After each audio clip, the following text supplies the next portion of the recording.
क्या आप भी गुटखा खाने की आदत का शिकार हो चुके हैं? क्या आप भी चाहकर गुटखा खाना छोड़ नहीं पाते हैं? दोस्तों, ऐसे बहुत से लोग हैं जो डेली बेसिस पर गुटखा पान मसाला खाते हैं और उनसे कहा जाए कि ये खराब है, इससे कैंसर होता है। लेकिन ये बात तो गुटखा खाने वाला इंसान ही जानता है कि उसे कितनी तकलीफ होती है। न केवल ये मुंह के स्वाद को खराब कर देता है, बल्कि इसकी वजह से शरीर में कई तरह की परेशानियां आती हैं। और अगर ज्यादा लंबे समय तक इंसान गुटखा खाता रहे, यानी कि उसे मौत का भी खतरा होता है। तो बताऊंगा गुटखा खाने से क्या होता है और ये किस तरह हमारी बॉडी पर गलत असर डालता है। बस मेरे साथ वीडियो में इसी तरह बने रहिए ना। लेकिन हाँ, वीडियो शुरू करने से पहले एक छोटी सी रिक्वेस्ट कि गुटखा एक ऐसी चीज है जिसके अंदर 4000 अलग अलग तरह के केमिकल्स पाए जाते हैं और उसमें से 40 ऐसे केमिकल्स हैं जो गारंटी के तौर पर कैंसर का कारक बनते हैं। फिर चाहे वो मुंह का कैंसर हो, गले का कैंसर हो या फिर फूड पाइपलाइन का कैंसर हो। ये केमिकल्स बहुत ही ज्यादा खतरनाक होते हैं। आप यकीन नहीं करेंगे, लेकिन डॉक्टर्स द्वारा खुद ये कहा गया है कि गुटखा खाना बीड़ी और सिगरेट पीने से भी ज्यादा हानिकारक है, क्योंकि बीड़ी सिगरेट में जो तंबाकू डाली जाती है उससे जो धुएं के स्वरूप में केमिकल्स निकलते हैं वो हमारी बॉडी में केवल 20% ही ऑब्जर्व होता है और बाकी 80% केमिकल्स धुएं के रूप में हम बाहर छोड़ देते हैं। जबकि गुटखा खाने के दौरान आप डायरेक्ट उसे मुंह में डालते हैं और फिर उसमें से निकलने वाले रस का सेवन करते हैं और कई बार तो लोग पूरा का पूरा गुटखा ही खा जाते हैं, जिस वजह से गुटखे में मौजूद जो खतरनाक केमिकल्स है वो डायरेक्टली हमारी बॉडी के अंदर चले जाते हैं। हम ये नहीं कह रहे कि सिगरेट बीड़ी कुछ कम खतरनाक होती है, क्योंकि सिगरेट बीड़ी का सीधा सा उसूल है, वो कम मात्रा में केमिकल्स बॉडी के अंदर पहुंचाती है, पर वो केमिकल्स बड़े हार्ड होते हैं और बाद में जाकर बॉडी पर असर डालते हैं। लेकिन गुटखा कुछ ही समय में अपना असर दिखाना शुरू कर देता है। दोस्तों, गुटखे के अंदर कुछ गिने चुने तत्व पाए जाते हैं, जैसे कि नाइट्रोसामाई, आर्सेनिक, बेंजोपायरिन। ये तीनों मुख्य ऐसे तत्व हैं जो आपको बहुत ज्यादा नुकसान पहुंचाते हैं और गारंटी के तौर पर इन केमिकल से कैंसर ही होता है, जिसे डॉक्टर द्वारा प्रूव भी किया गया है। जहाँ डॉक्टर्स का कहना है कि गुटखे के अंदर पाए जाने वाले केमिकल से सबसे पहले तो गाल का कैंसर होता है, होठों का कैंसर हो सकता है, जीभ का कैंसर हो सकता है। इसके अलावा मुंह का जो ऊपरी हिस्सा होता है उसमें भी कैंसर हो सकता है। साथ ही साथ जीभ का जो निचला हिस्सा होता है उसमें भी कैंसर हो सकता है और आपकी जो फूड पाइपलाइन होती है जिसके जरिए खाना अंदर जाता है उसमें भी कैंसर हो सकता है। यहाँ तक कि वोकल कॉर्ड का भी कैंसर हो सकता है, जिसमें इंसान अपने बोलने की क्षमता खो देता है। पर दोस्तों, कहानी केवल कैंसर पर ही खत्म नहीं होती, क्योंकि हर गुटखा खाने वाले इंसान को तो कैंसर होता नहीं है। अगर वो कैंसर से बच गया तो और भी कई सारी परेशानियां उसे घेर लेती है, जिसमें सबसे पहले अस्थमा की बीमारी लग सकती है। इसके अलावा हाइपरटेंशन और हार्ट डिजीज भी हो सकता है और अगर प्रॉब्लम ज्यादा बढ़ गई तो इंसान को ब्रेन स्ट्रोक भी आ सकता है। और ये सभी जानलेवा बीमारियां हैं जो अगर एक बार शरीर में घर कर गई तो समझ लीजिए इंसान का शरीर बेकार हो जाता है, क्योंकि ये सब बीमारियां भी उतनी ज्यादा जानलेवा है जितना कैंसर जानलेवा होता है। जहाँ कैंसर से तो इंसान कुछ सालों में मरता है, लेकिन अगर किसी को दिल की बीमारी लग गई या फिर ब्रेन स्ट्रोक हो गया तो वहीं के वहीं इंसान मर जाता है। और दोस्तों, जो लोग लगातार गुटखा खाते हैं उनके ब्लड वेसल्स में ब्लॉकेज आ जाती है, जिसकी वजह से बॉडी के वाइटल ऑर्गन्स तक ब्लड नहीं पहुंच पाता और प्रॉब्लम हो जाती है, क्योंकि जिस हिस्से में ब्लड नहीं पहुंच रहा वहाँ गैंग्रीन भी हो सकता है। यानी एक तरीके से बॉडी का वो पूरा एरिया सड़ना शुरू हो जाता है और फिर एक ही इलाज बचता है, उस एरिया को बॉडी से काट दिया जाए, वरना वो सड़न पूरी बॉडी में फैल सकती है, जिस वजह से इंसान मर सकता है। और अगर ये गुटखा महिलाएं खाती है तो उनको ये सारी प्रॉब्लम तो होगी ही। उनके अलावा उनको प्रेगनेंसी में बहुत ज्यादा प्रॉब्लम्स आ सकती है। एक तरफ तो बच्चे को सही से न्यूट्रिएंट्स नहीं मिल पाएंगे और गुटखा खाने वाली माँ का जो बच्चा होता है वो अक्सर कम वजन का होता है, उसका शरीर कमजोर होता है और कई बार तो बच्चे ज्यादा समय तक जीवित भी नहीं रह पाते। कोई ना कोई बीमारी उन्हें अपनी चपेट में ले लेती है, जिसकी वजह से वो जन्म के कुछ ही दिनों में मर जाते हैं और ये सब कुछ प्रेग्नेंट माँ के गुटखा खाने की वजह से होता है। और अगर अभी भी आपको गुटखा छोड़ने की मोटिवेशन नहीं मिली तो जरा ये भी जान लीजिए कि ये बनता कैसे है, क्योंकि इसमें तंबाकू, सुपारी और माउथ फ्रेशनिंग केमिकल्स वगैरह तो डाले ही जाते हैं। इसके अलावा एक और चीज होती है जिसे गुटखा बनाने वाली कंपनियां डालने से मना करती है, लेकिन हर कंपनी इसे डालती है और वो है कांच का पाउडर। जी हाँ, ये जो कांच का पाउडर गुटखे के अंदर होता है उसकी वजह से मुंह में छोटे छोटे छाले पड़ना शुरू हो जाते हैं और इन छालों के ऊपर जब गुटखा लगता है तो चूने की वजह से उनको थोड़ी जलन होती है और जो निकोटिन निकलता है वो छाले के जरिए ब्लड में डायरेक्टली मिल जाता है।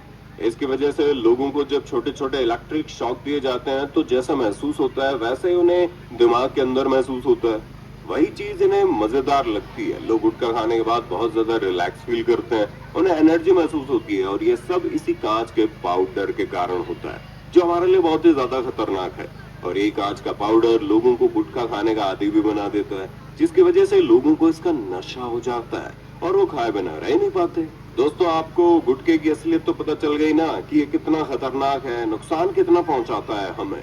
बाकी अगर आप मौत के चंगुल से बचना चाहते हैं तो अभी गुटखे को छोड़ दीजिए, जहरीला गुटखा साला। और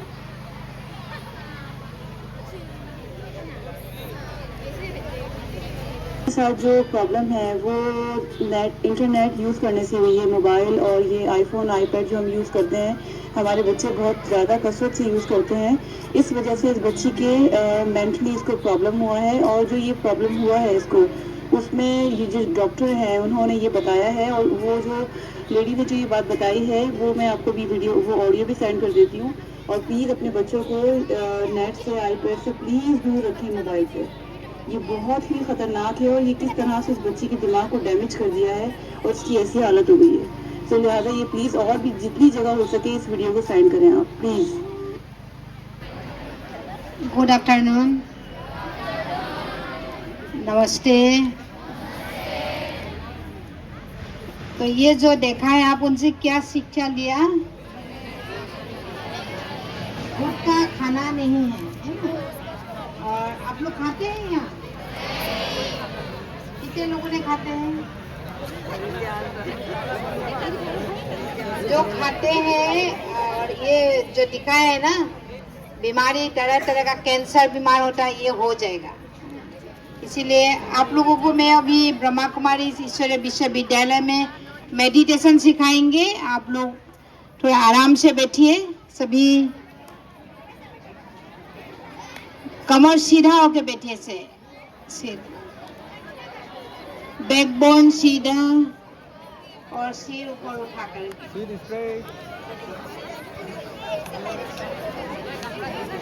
प्लीज कीप साइलेंस। साइलेंस में रहने से मेडिटेशन होता है। आप लोग डॉन बॉक्स स्कूल में पढ़ाई करते हैं तो डिसिप्लिन साइलेंस होना चाहिए ना, बिहेवियर को ठीक करना है। अभी ज़्यादा तो मैक्सिमम तो आप लोग ध्यान दिया नहीं, ठीक है? अभी सभी आंखें बंद कर लो, मैं मेडिटेशन कराएंगी ना। मेडिटेशन करने के समय आप लोग हंसना नहीं है। गॉड फादर से हमें एनर्जी लेना है। चलिए सभी कुछ क्षण के लिए आंखें बंद कर ले।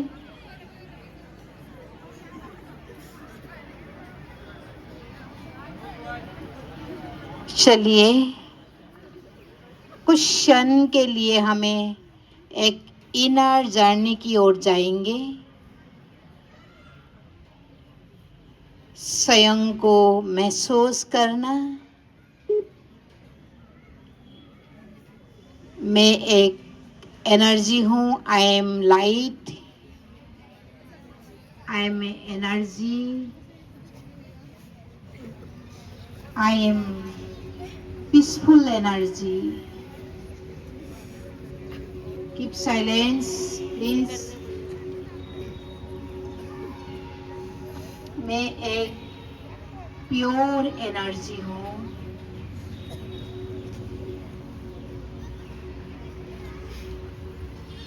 I am peace of mind, child of God, Godfather, my father। जिसको हंसी आता है उठ के चले जाइए यहाँ से। We are child of God. I am point of light. I am energy. We are all child of God. My Father is Supreme Soul, Supreme Energy. I want to talk with God.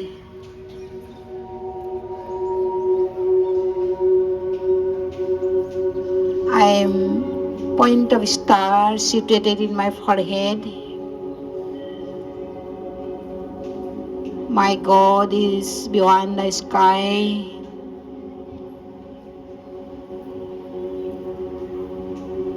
God is my Father. He is ocean of peace, ocean of love, ocean of purity, and almighty authority. I am peaceful soul. I have love, peace, bliss, and powers. महसूस करना है परम पिता परमात्मा God father से मुझ आत्मा में एनर्जी आ रहा है। उस एनर्जी मेरे पूरे बॉडी में फैल रहा है। मेरे अंदर में जो टॉक्सिन है धीरे धीरे निकल के जा रहा है। मैं बहुत रिलैक्स हूँ, मैं पीसफुल हूँ, मैं गॉड फादर का संतान हूँ। My father is peaceful, ocean of peace. Also peace of mind, relax. परम पिता परमात्मा से मुझ में एनर्जी आ रहा है। मेरे अंदर में एनर्जी समाते जा रहा है और पूरे विश्व में शांति का एनर्जी वाइब्रेट हो रहा है। मैं बहुत रिलैक्स हूँ, शांत हूँ। मेरे अंदर में जो भी बैड हैबिट है और धीरे धीरे समाप्त होते जा रहा है। मैं रिलैक्स हूँ, शांत हूँ। मैं एक एनर्जी ऊर्जा हूँ। मैं शांत स्वरूप हूँ, प्रेम स्वरूप हूँ, शक्ति स्वरूप हूँ और मैं सभी नशाओं से, एडिक्शन से फ्री हूँ। Because I am child of God. Relax, शांत हूँ। Thank you. ओम शांति।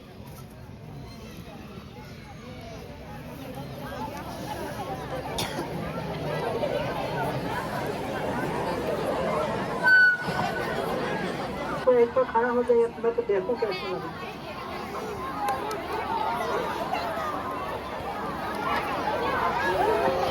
मजा आया ना? मजा से आते हैं सब खड़ा हो गए।